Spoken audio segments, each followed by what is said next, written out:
Hello, welcome to the Meeple Mentor YouTube channel. I'm Jared, and with me is Holly, and we are doing a review today of Wondrous Creatures, which is, if you checked out the unboxing, a really cool designed game with worker placement elements, large, basically two-length meeple size to go over 2 hex spaces on the board at a time. But it's not just worker placement. There's a lot of card play involved. Like on your turn, you can play cards, you can place a worker, you can claim objectives and essentially get trophy tokens, which also can combo. And this is great. There's a lot of combos you can do in this game, and it to look at is beautiful. Yes. It plays up to 4 players, designed by C.W. Yeom and published by Bad Comet Games. We played this several times, and in fact, it was the first time we played it before we bought it that we were like, this is kind of a must-have. We're going to have to get a copy of this. Yeah. And so, of course, we did pick up a copy, and we're here to talk about it. I feel it's necessary that with the art, we mention the art of Sophia Kang. Yes. Because it's great art. Fantastic. They're really cute little wooden meeples. There's like this armadillo type thing, like a sea dragon type guy. I can't remember what the other one is. Is it like a lizard? And then there's everyone's favorite, the luck dragon. Yeah. You know, and if you're from our generation, you know what a luck dragon is. So the variety of art on all the cards in the game are fantastic. It's so cute. It's just adorable. Yeah, because you have certainly the custom meeples, which are like wooden, screen printed art pieces that are, a number of these kinds of creatures that you see on the box, like the dragons. And then I think there's like crab lobster thing, and it's pretty cool. But one of the cool things is you have a leader, and you can kind of randomize which leader you use each time, or pick one. He sits on one of your riding, meeples, these large creatures, and the magnets keep them attached to it, which is a pretty nice touch.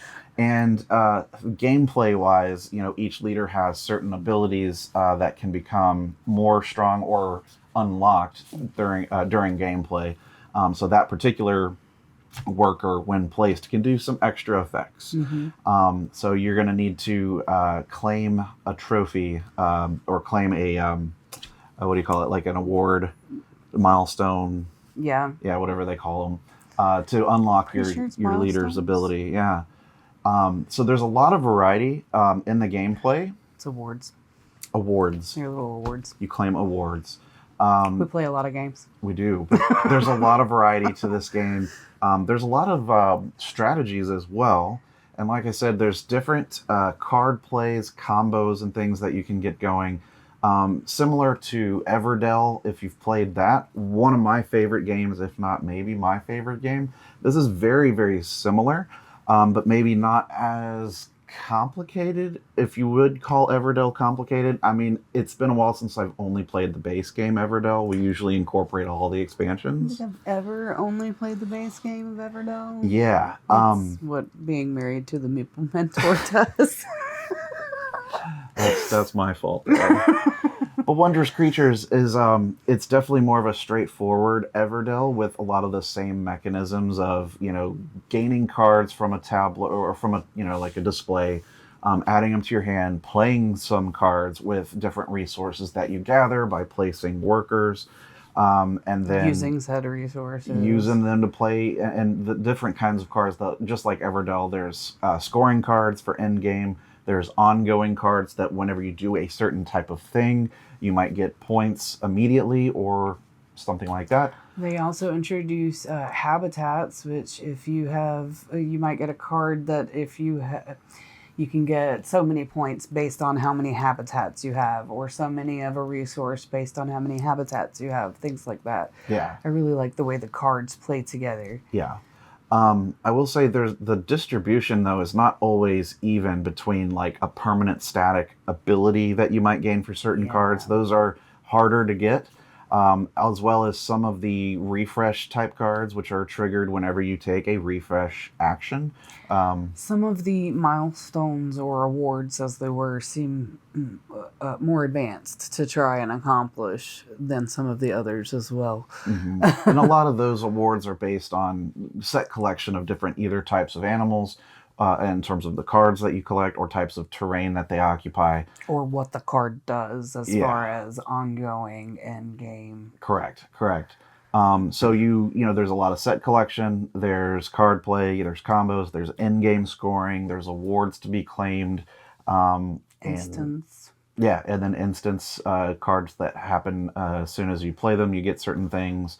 It's just all the things that tick our little boxes. Correct. And everyone has a player board, and you track your resources on a dual layered board with little cylinder tokens that, you know, go up and down to track what you have of everything.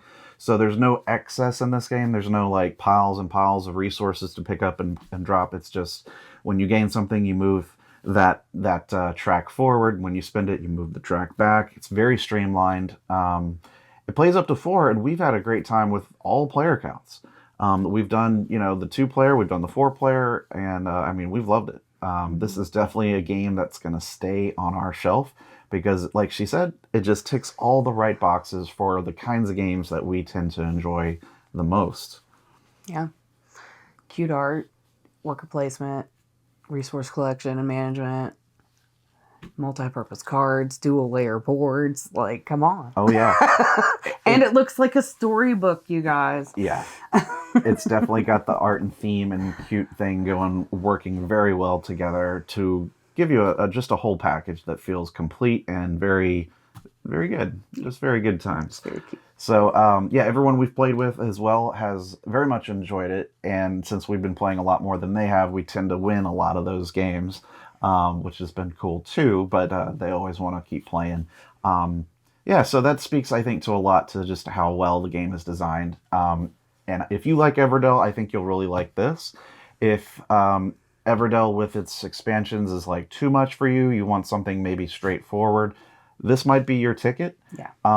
So give it a try. I recommend it. Definitely pick up a copy, add it to your library. Recommend it. I highly recommend. Highly recommend. Wondrous Creatures. Thanks for tuning in. I've been Jared. I'm Holly. And we'll see you in the next review here on the Meeple Mentor YouTube channel. Bye-bye.